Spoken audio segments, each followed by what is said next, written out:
It's the Real News Network. I'm Sharmini Pires coming to you from Baltimore. Over the weekend, U.S. and Russia ended talks on a ceasefire agreement in Syria without coming to any conclusions. Shortly thereafter, Secretary of State John Kerry was in London, where he and his counterpart, Foreign Secretary Boris Johnson, warned that the U.S. and U.K. might impose sanctions on Russia for its part in Syria and the bombing in Aleppo. The conflict in Syria is only the latest development in a long series that have contributed to the deteriorating relations between U.S. and Russia. Other issues that have involved the conflict is Ukraine, of course, and this stationing of NATO missiles defense system in Eastern Europe. Joining us now to take a closer look at all of this is Larry Wilkerson. Larry is a retired United States Army soldier and former Chief of Staff to the United States Secretary of State Colin Powell. Wilkerson is an adjunct professor at the College of William and Mary, where he teaches a course in national security. Thanks so much for joining us, Larry. Thanks for having me, Sharmini. So, Larry, the situation between Russia and the U.S. in particular is heightening, and of course, the situation in Syria is not helping. But there are many other issues involved here as well. How dangerous has it become? I think it's become very dangerous. And let me just point out some anecdotal evidence that is nonetheless stunningly indicative, I think. We've been monitoring, through various agencies, to include some of the Scandinavian countries, we have been monitoring Russian field army exercises in 2012, 13, 14, 15. And one of the things we've noted that has been developed in these exercises, and now is official Soviet Russian doctrine, is the expectation, if you will, of a NATO attack in various regions that constitute the old Soviet and the new Russian near abroad, their sphere of influence, even to include possibly crossing borders that are clearly recognized as Russia. And when this happens, when these NATO formations attack in these various places, because of the Russian estimation of our incredible advantage in conventional munitions, precision-guided conventional munitions, the Russians resort to small-yield nuclear weapons. And this is explained in the doctrine as not being escalatory, because they think we, NATO, the United States, will understand that the Russians understand this differential in conventional weaponry, and therefore will understand why they're resorting to nuclear weapons. Of course, this is preposterous. We will respond with our own nuclear weapons once the genie is out of the bottle and nuclear weapons have been used in Europe. That means you have let not only the genie out of the bottle, but probably escalation out of the bottle. All of our simulations, war games, and so forth that I'm familiar with, that I indeed played in, indicate this. We will respond with nuclear weapons, and they will respond with nuclear weapons. So I've just painted for you anecdotally, but with some real documentation, how this could be very dangerous and spiral out of control rather swiftly. Larry, last week in an interview with a German newspaper, the German Foreign Minister, Frank-Walter Steinmeier, said of U.S.-Russia relations, and I'm quoting here, "Unfortunately, it is an illusion to believe this is the Cold War. The new times are different. They are more dangerous. Previously, the world was divided, but Moscow and Washington knew each other's red lines and respected them. In a world with many regional conflicts and dwindling influence of the great powers, the world has become more unpredictable." Would you agree with that statement? I think he meant, well, there were always many parties involved. You may remember 1983, 84, when we were trying to deploy ground-launched cruise missiles with nuclear capacity into Europe, and 2 or 3 million people protested, and it was a really close-run thing. Later, of course, we got the first reduction in nuclear arms with the INF Treaty. So Ronald Reagan persevered, rightly so, it seems in retrospect at that time, but the objection in that time was the same as the objection would be now. These nuclear weapons are going to be falling on Germany, and they're going to be falling on Poland, and they're going to be falling on the Czech Republic, and they're going to be falling on all these regions in Central Europe, not necessarily the United States, though I fear for that too, if we go to a general exchange of strategic nuclear weaponry. So I understand their angst. I don't think it's changed much. It's just gotten a new improbability factor to it, a new uncertain factor. It's more problematic. It doesn't have the rather rigid parameters of the Cold War.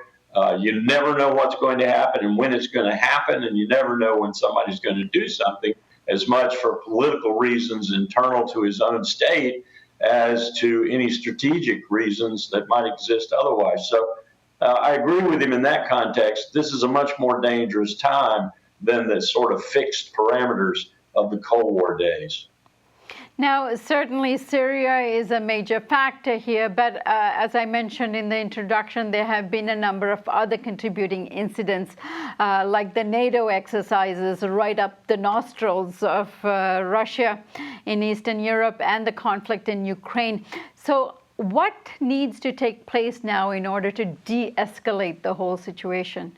Well, I wouldn't be going mad like we do all the time with this weapon of sanctions. Frankly, I sit back sometimes and I ask myself if I will live long enough, probably not, but to see the time when sanctions are hurled back at us in a really meaningful and powerful way by countries that may surpass us, or by groups of countries that may surpass us in power in the future. And that's not so unimaginable. I wish we'd stop this business, and it's mostly in the Congress, of reaching out for our sanctions gun every time we have a problem in the world. Just unraveling sanctions afterwards is enough of an argument to stop that business. But I do think there are other things we should be doing, and they're really fairly fundamental. We should be finding those areas where we, Moscow and Washington, and generally speaking Europe, and Japan I'd pull into that too, have, if not common interests, at least complementary interests. And there are quite a few.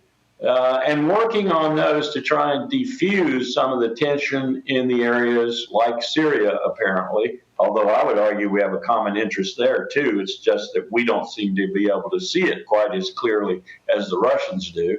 But we should be working on these issues to try and dampen the tension amongst those that we don't see eye to eye on. I think, frankly, that the issues that are common or that could be collaborative or we could cooperate on outnumber the ones where we have differences, and that in this country, and this really bothers me, in this country we have the military-industrial complex, we have a certain amount of the Luddites in Congress, and I include these days John McCain in that Luddite definition, and other special interest groups that are driving us towards this new Cold War. Now, I understand their profit motive, I understand their ideological motive, but I wish we'd stop listening to them and start listening to better statesmen and women who can tell us where we need to go and what we need to do. Unfortunately, there's a lack of such people right now, particularly in the noticeable leadership halls, Congress, the White House, and elsewhere in Washington. But we need some cooler heads. You know, just look at it for a moment, Sharmini. There's an old international relations axiom about conservation of enemies, meaning you don't want any more than you need or can handle at one time. And look at what we're doing. We've got the possibility of a shooting war in the South China Sea with the Chinese. We've got the possibility of the JCPOA unraveling because of people in the Congress trying to undermine it, and a shooting war with Iran. We've got the possibility of some sort of fracas, if not a nuclear contest with North Korea. We've got the potential, as we've been talking about, for a new Cold War and a war with Russia.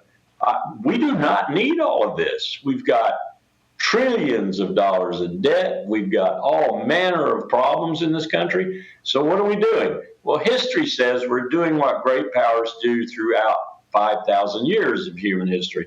And that is when they can't fix the humongous problems they have on their own domestic scene, they go abroad seeking monsters to fight.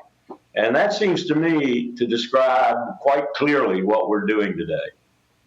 Now, Larry, one might argue that this is exactly what was supposed to take place in Syria, which is to do something collaboratively here in terms of getting rid of ISIS from the region. But it hasn't quite worked out that way. So what caused this escalation, and how could this situation be de-escalated in Syria? Well, Sharmini, I think the basic root of all of this is our position on Bashar al-Assad and Russia's position and Iran's position on Bashar al-Assad. And I should say on our side, Turkey's, Saudi Arabia, Qatar, and the UAE and others too. And that is that Russia is not going to let Bashar al-Assad fall from power, and ultimately we want him to fall from power. We want regime change. That's an irreconcilable that should not be irreconcilable. And it's us that should do the giving. Anybody who can stay in charge, as long as Bashar al-Assad has stayed in charge through this turmoil, this war, deserves at least the recognition that he's not going anywhere anytime soon. And to continue to beat that dead horse, as we have been doing, and Sharmini, we've been doing it since the beginning, when 200,000 Syrian farmers didn't have enough water to farm and started a largely nonviolent protest in Damascus or against Damascus's leadership, we and the Saudis and the Qataris and the Emirati and others began arming elements inside Syria, with the CIA doing its damnedest to make sure as many weapons as possible could get there. And now we've got what we've got.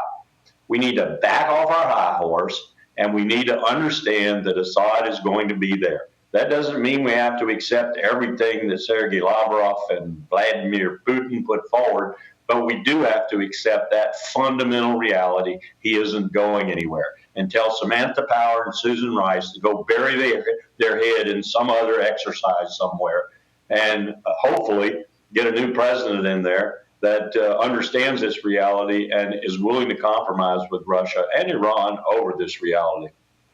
And speaking of getting another president in there, many people argue that Donald Trump would be better at negotiating with the Russians. Do you concur with that point of view?